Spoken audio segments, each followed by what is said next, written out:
पिताजी। बेटा सभी कुशल ही कुशल है, लेकिन है मेरे लाल। लेकिन क्या है पिताजी? सुनना चाहता है मेरे लाल? हाँ पिताजी। सुनो।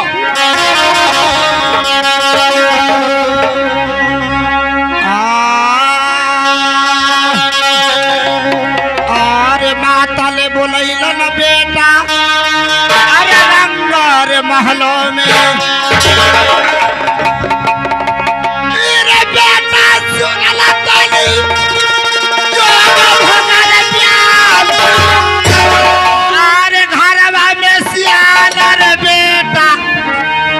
हो गई हमर धियावा अब सोनावा। पिताजी अरे ओ करल चिंता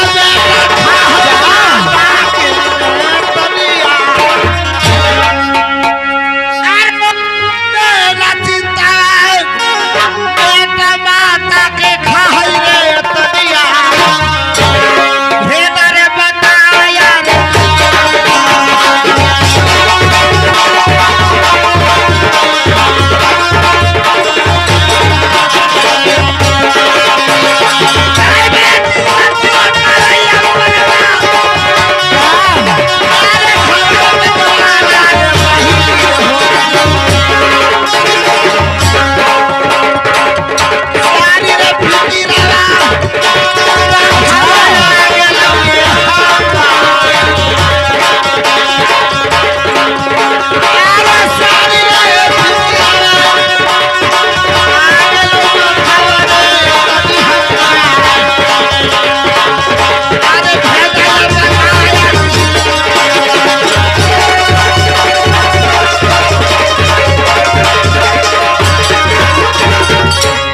बेटा जो गम होगा तेरी माँ ने रंगमहल में बुलाई, वो अपने सर पर माथा रखकर अपनी कपार ठोक रही थी। जिसका घर में जवान बच्ची तैयार हो जाती है तो किसी माता पिता को कुछ नहीं सुनता है। इसी बात को मुझसे कहा और मुझे भी नहीं रहा गया। मेरे लाल सुनो।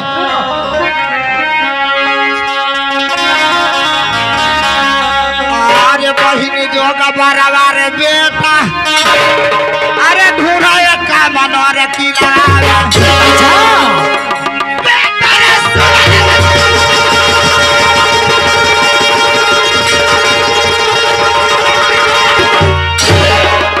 अरे बहिनी जोगा बराबर बेटा, अरे खोजरे का मनोर खिलावा बेटा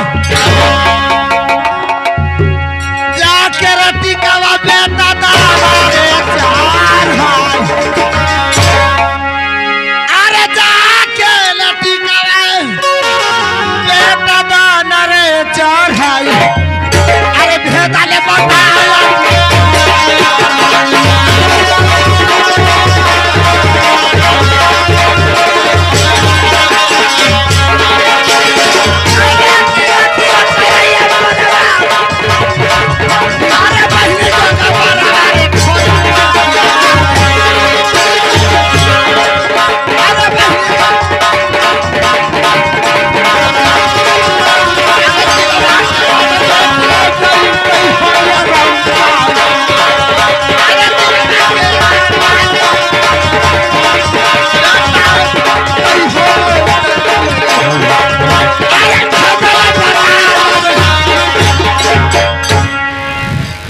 बेटा जो काम होगा। पिताजी मेरे तरफ से हुक्म है, एक काम नो किला में जाओ, टीका लेकर जाओ, जहाँ तुझे समझ में बढ़िया है वहाँ टीका चाहिए। पिताजी टीका के ऐसा मन माजी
टीका को जो सामान होता है वो मंगाइए। मैं अभी इसी जगह से मिल जाऊंगा। दरवानी भरा बेटा। हाँ बोला ना। तुम तो जानता है कि तनिको से मेरे राजमहल में रहा है। हाँ यही है। मेरा पुत्री तेरा बहन होती है। हाँ हाँ। किसी भी माता पिता को घर में अगर बच्ची जवान हो जाता है, हाँ हाँ, तो सर का पगड़ी झुक जाता है। एकदम सर क्या बोल इसलिए रहा? मैं सोचता हूँ कि झुकने से पहले उसे शादी ब्याह कर दो तो अति उत्तम है। ये तो बात सही है, सोचा लिए। तो मेरा बेटा जोगा भोगा के मैंने टीका चढ़ाने के लिए कामनो किला में कहा है। अच्छा अच्छा, जाओ बेटा, इस समय टीका का सामान लेकर आओ। ठीक है महाराज। जब आपका यही आज्ञा है, मैं आपको नमक खाता हूँ, नमक को सरेत रखता हूँ, अभी तुरंत लेके आते हैं। जल्दी आओ। ला ला दो बेटा जोगा भोगा को। बेटा जोगा भोगा, टीका का सामान मिल गया ना? पिताजी। लेकिन है क्या लेकिन है? सुनो, मैं कहता हूँ जे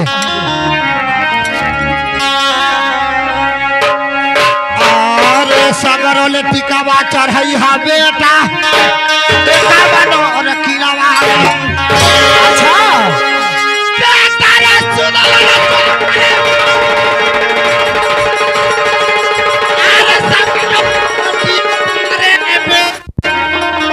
अरे चढ़ाई हा तने का बनो रे किलावा में।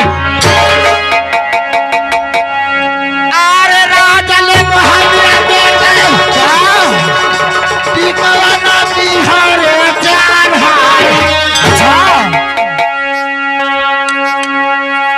अरे राजा ले महावीर बेटा टीका ना बिहारे जान हाय। अरे भेजा ले बताया रे।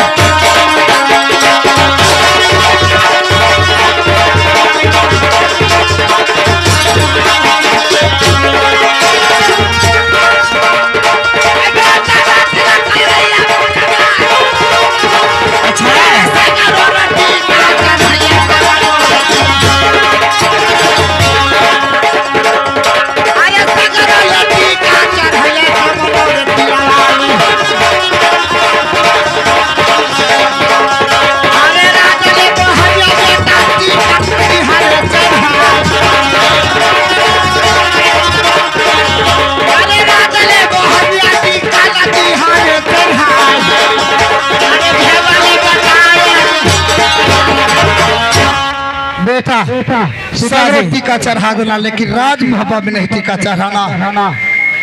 ठीक है। लेकिन बहादुर, लेकिन क्या? अरे बहादुर,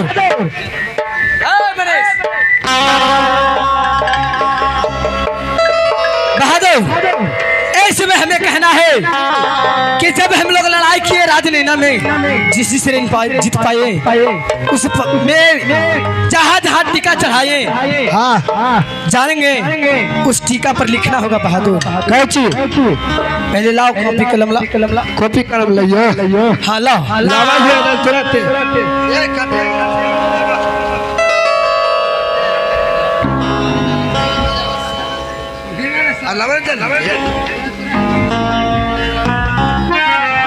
जल्दी बहादुर, ये नाम हो गया कलम लबा। लिखो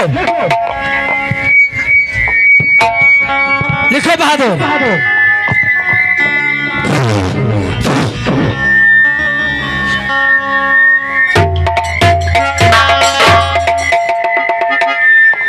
बोला बोला। आज दिनांक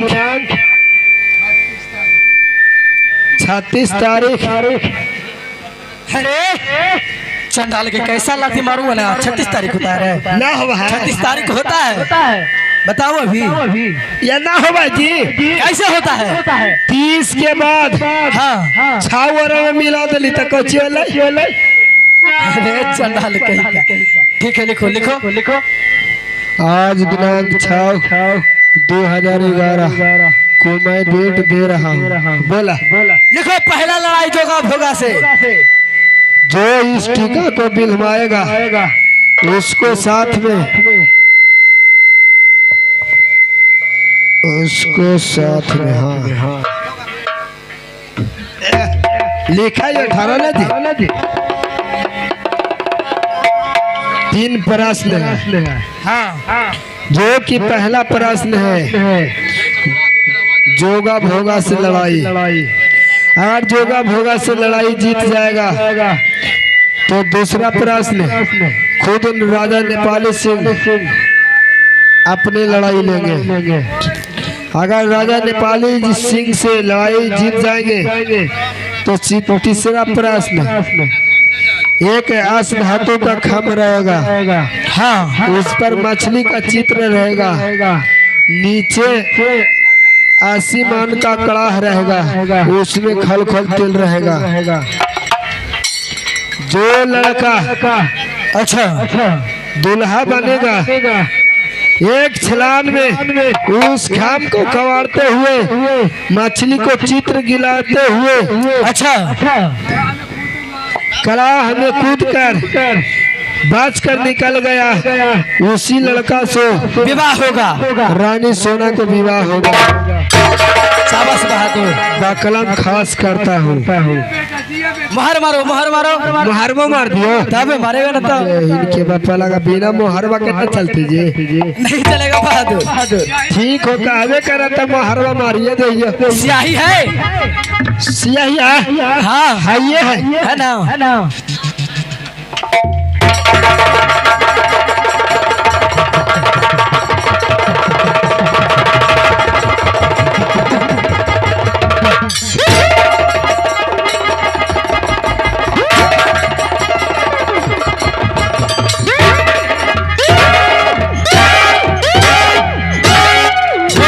बढ़ गए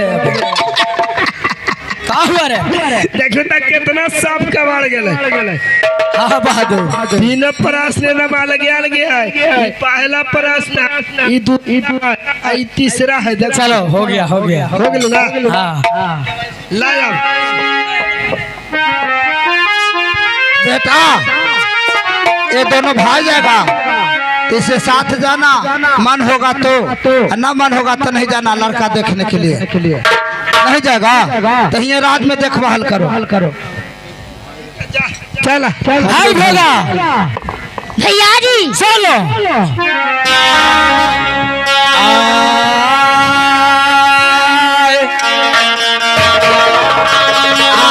चला चला चला रे भैया, अरे कमलो किलबा में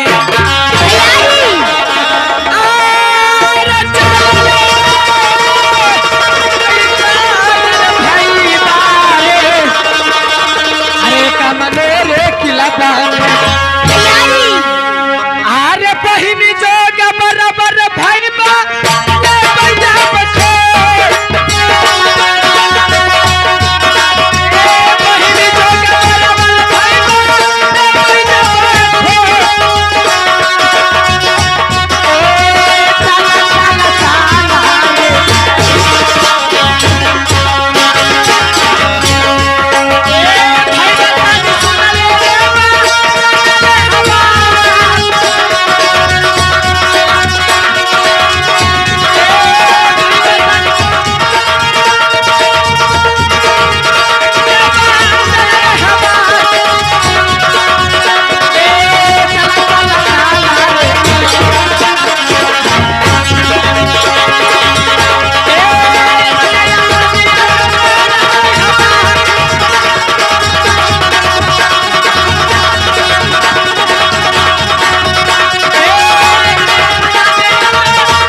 हेलो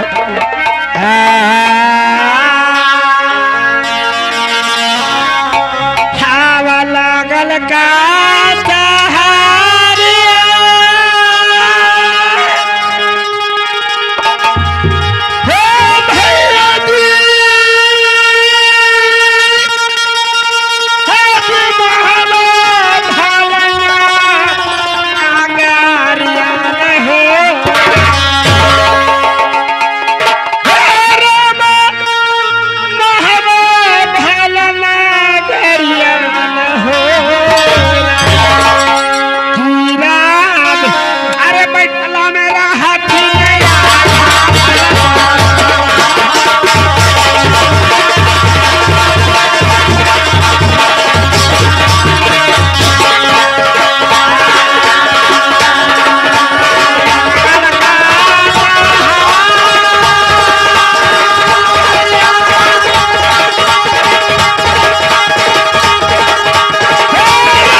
प्रणाम हुजूर, प्रणाम हुजूर, प्रणाम हुजूर। Hello hello hello hello hello hello hello. चलिए श्रीमान, आज जो नाटक देख रहे हैं, नैनागढ़ की लड़ाई उर्फ आल्हा सोना की विवाह, किस प्रकार से हमारे कलाकार आप लोग के सामने दिखाने जा रहे हैं। जो भी हमारे कलाकार से छोटा मोटा अगर गलती हो जाए तो भाई समझ के बेटा समझ के क्षमा करने की सही बात भाई सरदार, भाई उदल छात्र राजपूतों का बंगला है। छात्र राजपूतों के बंगला पर जब तक भगवान के भजन ही होता है तो हमारे बंगला उदास रहता है। सत कह रहा है भाई उदल। हम लोग प्रेम पूर्वक से एक बार भगवान को नाम लिया के रहो। ठीक है भाई देवा, भाई जयचंद, छात्र राजपूतों का बंगला है। अच्छा, छात्र राजपूतों का बंगला पर जब तक भगवान के भजन नहीं होता है तो हमारे बंगला उदास रहता है। भाई जयचंद, छात्र राजपूतों को बंगला पर, छात्र राजपूतों को बंगला पर जब तक भगवान को भजन नहीं होता, जब तक किसी तरह से गंज नहीं उठता है। सही बात भाई देवा। भैया बीरबल खान जी, छात्र राजपूतों का बंगला है। छात्र राजपूतों के बंगला पर सभी बापू तो भगवान के भजन कर लेता तो बहुत सुंदर गिफ्ट होता। कहा गया है कि राम नाम में आलसी, राम नाम में आलसी, भोजन में होशियार। कहा गए तुलसीदास जी कि जन्म जन्म के अगर सही बाबू मिल के भगवान के भजन करेगा तो कुछ का तकलीफ नहीं होगा बहादुर। ठीक है भैया जी, चलिए भगवान के भजन कर लीजिए सभी बापों वो मिलकर। तो सही बात है।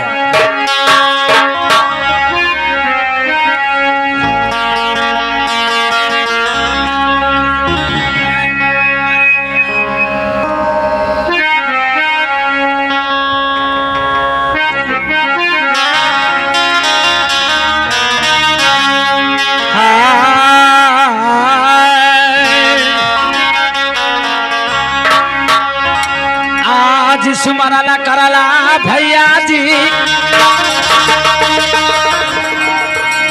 आज नारायण के आज सुमरला करला भैया जी,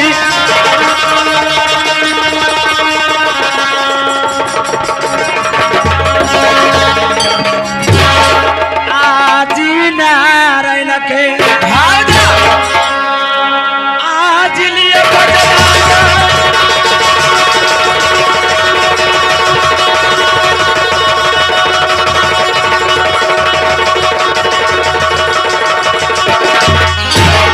बलि के भैया ना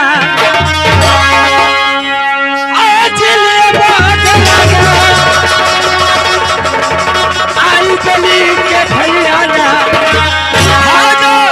आज सुमरन करला।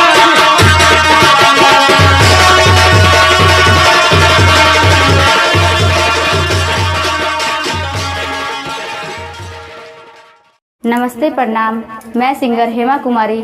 अगर आप चाहते हैं कि जियो बोका म्यूजिक का वीडियो सबसे पहले आप तक पहुंचे तो हमारे चैनल को सब्सक्राइब करें और बेल आइकन को दबाना ना भूलें। धन्यवाद।